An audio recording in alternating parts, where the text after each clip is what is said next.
Hi all, welcome to ഐഡവ്. അടുത്തത് സ്റ്റൈലിനും സ്ട്രക്ചറിനും വേണ്ടിയിട്ട് നമ്മൾ യൂസ് ചെയ്യുന്ന ടാഗാണ്. First one style tag. Okay, അപ്പോൾ സ്റ്റൈൽ ടാഗ് കൊടുക്കുന്നത് നമ്മൾ എവിടെയാണ്? ഹെഡ് ടാഗിൻ്റെ അകത്താണ് കൊടുക്കുക. ഓക്കെ, അപ്പോൾ ഞാൻ കൊടുത്ത് കാണിക്കാം. സ്റ്റൈൽ എന്ന് പറയുന്ന ടാഗ് ഇത് യൂസ് ചെയ്യുന്നത് CSSന് നമുക്ക് എംബഡ് ചെയ്യാൻ വേണ്ടിയിട്ടാണ്.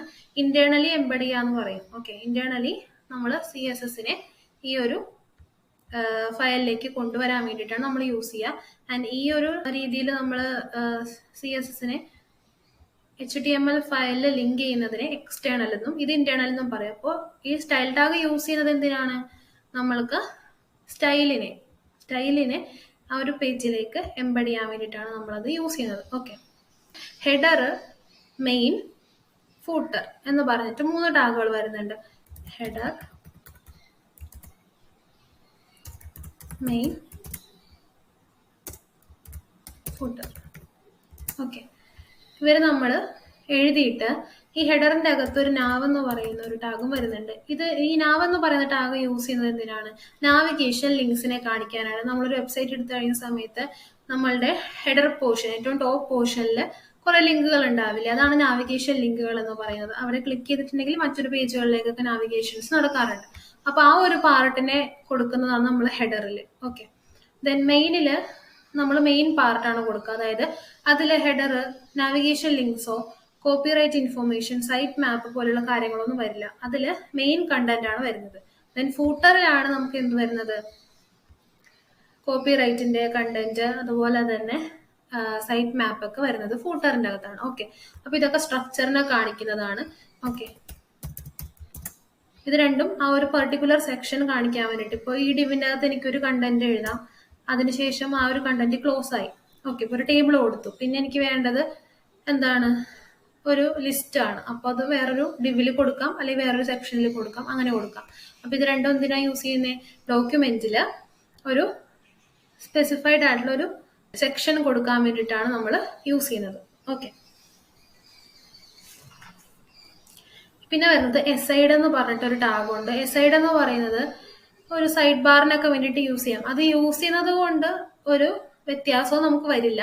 ആ ടാഗിന്റെ അകത്ത് സൈഡ് ബാർ കണ്ടിട്ടില്ല, ഇതൊരു സൈഡ് ബാർ ആണ്. ഓക്കെ, അപ്പോൾ അങ്ങനെയുള്ള സൈഡ് ബാറുകൾ കൊണ്ടുവരാൻ വേണ്ടിയിട്ട് ആ ടാഗിന്റെ അകത്ത് കണ്ടന്റിനെ എൻക്ലോസ് ചെയ്യാം. പക്ഷെ ത്രൂ CSS ആണ് നമുക്ക് സ്റ്റൈൽ ചെയ്ത് ഈ രീതിക്കൊക്കെ ആക്കാൻ പറ്റുള്ളൂ. ജസ്റ്റ് അതിൽ കൊടുക്കാന്ന് മാത്രം.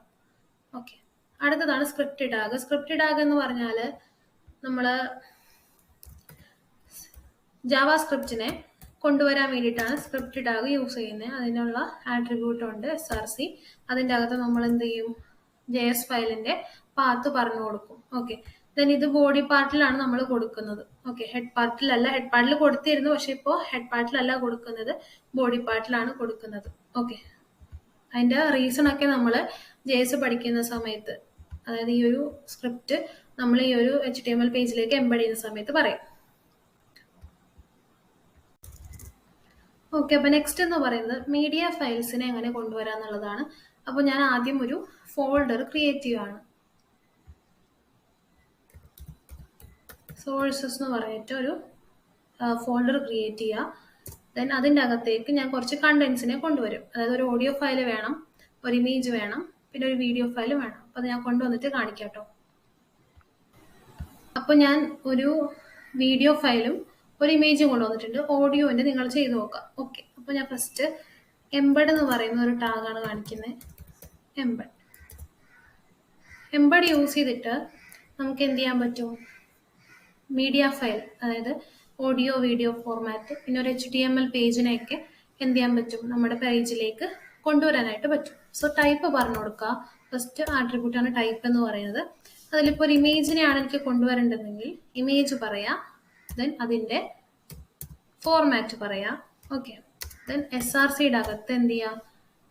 പാത്ത് പറഞ്ഞു കൊടുക്കാം. ഓക്കെ, അപ്പൊ എനിക്ക് ഇതുപോലെ // ഇട്ട് കഴിഞ്ഞാൽ നമുക്ക് എന്ത് കിട്ടും? ആ ഫോൾഡറിനെ ആക്സസ് ചെയ്യാൻ പറ്റും. അപ്പോൾ സോഴ്സസിന്റെ അകത്ത് home.jpg എന്ന് പറയുന്ന ഫയൽ, ഇതിനാണ് എനിക്ക് വേണ്ടത്. കൊടുത്തു, വന്നിട്ടുണ്ട്. ഇതിന്റെ വിഡ്ത്തും ഹൈറ്റ് സ്പെസിഫൈ ചെയ്താൽ കറക്റ്റ് സൈസിൽ നമുക്ക് കിട്ടും. ഓക്കെ, അപ്പോൾ വിഡ്ത്ത് ഹൈറ്റ് എന്ന് പറയുന്ന പ്രോപ്പർട്ടീസ് വരുന്നുണ്ട്.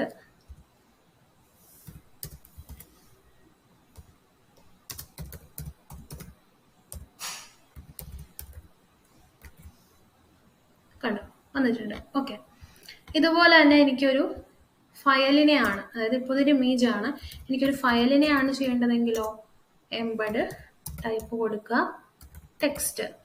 ഓക്കെ, ദെൻ ടൈപ്പ് HTML ടൈപ്പിലുള്ള ഡോക്യുമെൻ്റ് ആണെന്ന് പറയാം. SRCയുടെ അകത്ത് എനിക്ക് വേണ്ടത് demo.html ആണ്. അപ്പോൾ demo.html കൊടുത്തു, ദെൻ ക്ലോസ് ചെയ്തു. ആ ഒരു പേജ്, ഡെമോ പേജിൻ്റെ അകത്തുള്ള കണ്ടന്റ് ആണ് കേട്ടോ അത് വന്നിട്ടുണ്ട്. ഓക്കെ, അപ്പോൾ ഇതുപോലെ എനിക്കൊരു വീഡിയോ ആണ് വേണ്ടതെങ്കിൽ എന്ത് ചെയ്യുക, എംബഡ് ടൈപ്പ് ഈക്വൽ ടു വീഡിയോന് വേണ്ടിയിട്ട് വീഡിയോ സ്ലാഷ് ഫോർമാറ്റ്. എനിക്കിപ്പോൾ ഇവിടെ MP4 ആണ്, സോ MP4. ദെൻ SRCയുടെ അകത്ത് സോഴ്സസിൽ ./സോഴ്സസിൽ hospital.mp4 എന്ന് പറയുന്ന ആ ഒരു ഫയൽ കൊടുത്തു. സേവ് ചെയ്യുന്ന സമയത്ത് വന്നിട്ടുണ്ട് കേട്ടോ, ആ ഒരു ഇത് വന്നിട്ടുണ്ട്. വിഡ്ത്തും ഹൈറ്റും ഇതിന് സ്പെസിഫൈ ചെയ്ത് കൊടുക്കാം. ഓക്കെ, അപ്പോൾ ഇതാണ് എംബഡ് എന്ന് പറയുന്നത്. ഇതുപോലെ തന്നെ യൂസ് ചെയ്യാൻ പറ്റുന്നതാണ്. ഇതിപ്പോൾ എന്താണ്, എല്ലാ ഫയൽസിനെയും പറ്റും, ഇമേജിനെ പറ്റും, ഒരു ഡോക്യുമെന്റിനെ പറ്റും, വീഡിയോനെ പറ്റും, ഓഡിയോനെയും പറ്റും. ഓക്കെ, ഒബ്ജക്റ്റ് എന്ന് പറയുന്നതാണ് അടുത്തത്. അതിൻ്റെ അകത്ത് വരുന്ന ആട്രിബ്യൂട്ട് എന്ന് പറയുന്നത് ഡാറ്റയാണ്. അതിൻ്റെ അകത്ത് ആ ഒരു ഫയലിൻ്റെ ലൊക്കേഷൻ പറഞ്ഞു കൊടുക്കുക. അപ്പോൾ ഞാനിവിടെ ഒരു വീഡിയോ ആണ് കൊടുക്കുന്നത്. ഓക്കെ, വീഡിയോ കൊടുത്തു. ദെൻ നമ്മൾ എന്ത് ചെയ്യും, വിഡ്ത്തും ഹൈറ്റും ഒക്കെ സ്പെസിഫൈ ചെയ്ത് കൊടുക്കാനായിട്ട് പറ്റും. ഇവിടെ സേവ് ചെയ്തു. അപ്പോൾ എന്താണ്, നമുക്കത് വന്നിട്ടുണ്ട്. ഓക്കെ, ഇനി അടുത്തത് ഒബ്ജക്റ്റ് ഡാറ്റ ഈക്വൽ ടു സോഴ്സസിൻ്റെ അകത്ത് ഒരു ഇമേജിനെയാണ് കൊണ്ടുവരേണ്ടതെന്നുണ്ടെങ്കിൽ ഇമേജിൻ്റെ പേര് പറഞ്ഞു കൊടുക്കുക, ക്ലോസ് ചെയ്യുക. ഇമേജ് വന്നിട്ടുണ്ട്. ഓക്കെ, അതിനും വിഡ്ത്ത് ഹൈറ്റ് എന്നൊക്കെയുള്ള പ്രോപ്പർട്ടി വരുന്നുണ്ട്. ഇതുപോലെ നമുക്ക് എന്ത് ചെയ്യാം, ഓഡിയോ ഫയൽ കൊടുക്കാം, അതുപോലെ തന്നെ ഒരു ഡോക്യുമെന്റും കൊടുക്കാം. ഇനി സ്പെസിഫിക് ആയിട്ട് നമുക്ക് വരുന്ന ടാഗുണ്ട്, ഓഡിയോ വീഡിയോ എന്ന് പറഞ്ഞിട്ട്. ഓക്കെ, അതെങ്ങനെയാണെന്ന് വെച്ചാൽ ഓഡിയോനെ ആണെങ്കിൽ ഇപ്പം ഞാൻ പറയുന്നില്ല, അതുപോലെ തന്നെ ചെയ്യാം, വീഡിയോൻ്റെ പോലെ തന്നെ. ഇപ്പോൾ വീഡിയോ കൊടുക്കുകയാണ്, വീഡിയോ, ദെൻ വീഡിയോൻ്റെ അകത്ത് SRC കൊടുക്കുക. SRC കൊടുത്തിട്ട് അതിൻ്റെ അകത്ത് ആ ഒരു ഫയലിൻ്റെ പാത്ത് പറഞ്ഞു കൊടുക്കുക, sources/hospital.mp4. ഓക്കെ, ഇത് പറഞ്ഞു കൊടുത്തു. സേവ് ചെയ്യുന്ന സമയത്ത് വീഡിയോ വന്നിട്ടുണ്ട്. വിഡ്ത്തും ഹൈറ്റും ഞാൻ സ്പെസിഫൈ ചെയ്യുകയാണ്. Width 100%, height 300 pixel. ഓക്കെ, ഈ രീതിക്ക് നമുക്ക് വന്നിട്ടുണ്ട്. നമ്മൾ വീഡിയോ ടാഗിൻ്റെ അകത്ത് ഇതുപോലെ SRC കൊടുത്തിട്ട് ഫയൽ കൊടുക്കുന്ന സമയത്ത് ചില ബ്രൗസേഴ്സ് ചില ഫോർമാറ്റുകൾ സപ്പോർട്ട് ചെയ്യണം എന്നില്ല. ഓക്കെ, അപ്പോൾ അത് ഒഴിവാക്കാൻ മൾട്ടിപ്പിൾ ഫയൽസിനെ നമുക്ക് കൊണ്ടുവരാനായിട്ട് പറ്റും. അത് സോഴ്സ് എന്ന് പറയുന്ന ഒരു ടാഗ് യൂസ് ചെയ്തിട്ടാണ് നമ്മളത് ചെയ്യുന്നത്. അതായത് സോഴ്സിൻ്റെ അകത്ത് മൾട്ടിപ്പിൾ ഫയൽസിനെ ഒരു വീഡിയോ ടാഗിൻ്റെയോ അല്ലെങ്കിൽ ഓഡിയോ ടാഗിൻ്റെയോ അകത്ത് നമ്മൾ പറഞ്ഞു കൊടുക്കും. അപ്പോൾ അത് ആദ്യം കാണിക്കാം. വീഡിയോ ടാഗ് കൊടുക്കുകയാണ്. വീഡിയോൻ്റെ അകത്ത് നമ്മൾ എന്ത് ചെയ്യും, അപ്പോൾ ഞാനിത് കമൻറ്റ് ചെയ്യാം.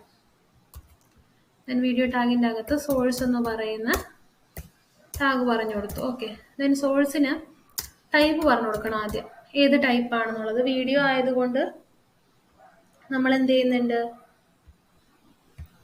വീഡിയോ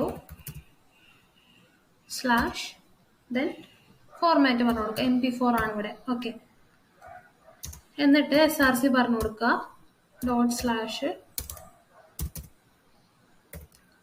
സോഴ്സസിൻ്റെ അകത്ത് hospital.mp4 എന്നുള്ള വീഡിയോൻ്റെ പേര് പറഞ്ഞു കൊടുത്തു.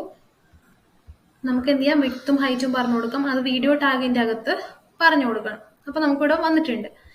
ദെൻ നമ്മൾ വേറൊരു ഫയലും കൂടി ഇവിടെ എന്ത് ചെയ്യാം, അറ്റാച്ച് ചെയ്യാം.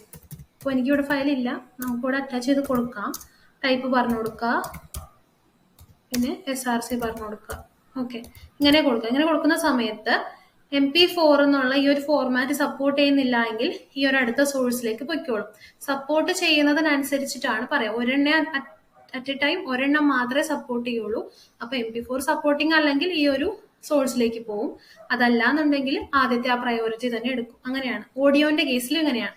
ഇനി എനിക്ക് ഈ ഒരു വീഡിയോ പ്ലേ ചെയ്യിക്കുന്നതിന് ആവശ്യമായിട്ടുള്ള കൺട്രോൾസ് ഒന്നുമില്ല. അപ്പോൾ കൺട്രോൾസ് വരാൻ വേണ്ടിയിട്ട് കൺട്രോൾസ് എന്ന് കൊടുക്കുക. അപ്പോൾ നമുക്ക് കൺട്രോൾസ് വന്നിട്ടുണ്ട്. ഇനി കുറച്ച് പ്രോപ്പർട്ടീസ് ആണ്. ഓക്കെ, ഓട്ടോ പ്ലേ എന്ന് പറയുന്നത് എന്താണ്, നമ്മൾ ബ്രൗസർ കണ്ടന്റ് ലോഡ് ചെയ്ത് കഴിഞ്ഞിട്ടുണ്ടെങ്കിൽ അത് ഓട്ടോ പ്ലേ ആയിക്കൊണ്ടിരിക്കും. ഓക്കെ, പിന്നെ അടുത്തതാണ് ലൂപ്പ്. ലൂപ്പ് എന്ന് പറഞ്ഞാൽ ഇത് പ്ലേ ചെയ്തുകൊണ്ടേ ഇരിക്കും എപ്പോഴും. ഓക്കെ,